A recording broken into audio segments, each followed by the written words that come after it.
গতকালকে সংবাদ সম্মেলনের মাধ্যমে আপনারা দেখেছেন আমরা 8 দলের পক্ষ থেকে করেছিলাম, সেখানে আরও 2টো দল আমাদের সাথে যোগদান করেছেন, এনসিপি এবং এলডিপি, এবং এই 10 দলের পক্ষ থেকে আমরা আগামী নির্বাচনে আসন সমঝোতার মাধ্যমে আমরা নির্বাচনে অংশগ্রহণ করছি।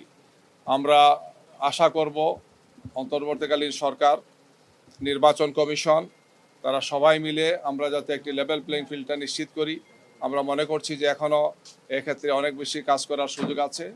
সুন্দর সুষ্ঠু নির্বাচনের জন্যে অবৈধ অস্ত্র উদ্ধার থেকে আরম্ভ করে চিহ্নিত সন্ত্রাসীদেরকে গ্রেফতার এবং নির্বাচনের জন্যে সার্বিকভাবে একটি সুন্দর পরিবেশ নিশ্চিত করার আমরা বারবার দাবি জানিয়েছি, এখন দাবি দিচ্ছি।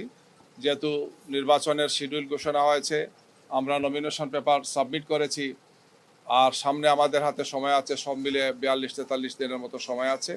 এই সময়ের মধ্যে যাতে একটি সুষ্ঠু সুন্দর নির্বাচন অনুষ্ঠানের জন্য সম্ভাব্য সর্বোত্তম পদক্ষেপগুলো গ্রহণ করেন সরকার এবং নির্বাচন কমিশন, আমরা সে আহ্বান জানাচ্ছি।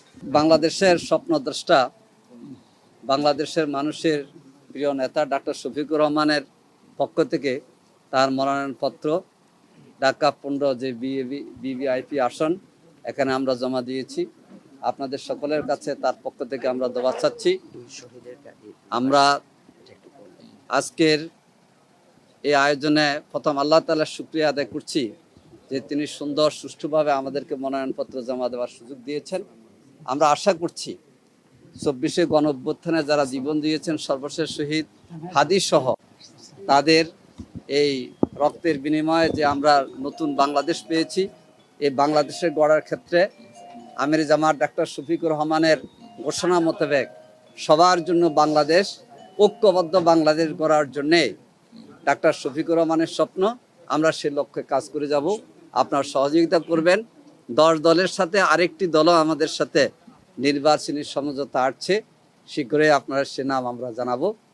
আপনাদের কাছে দোয়া চাই আমরা যেন এই নতুন বাংলাদেশ, ঐক্যবদ্ধ বাংলাদেশ, সকলের জন্যে দল ধর্ম নির্বিশেষে ইনক্লুসিভ বাংলাদেশ গড়ার যে প্রত্যয় ডাক্তার শফিকুর রহমান ব্যক্ত করেছেন, সেক্ষেত্রে আমরা ঢাকা 15 আসনে বিজয় লাভ করে আমরা সেটা বাস্তবায়ন করার ক্ষেত্রে এগিয়ে যাবো ইনশাআল্লাহ।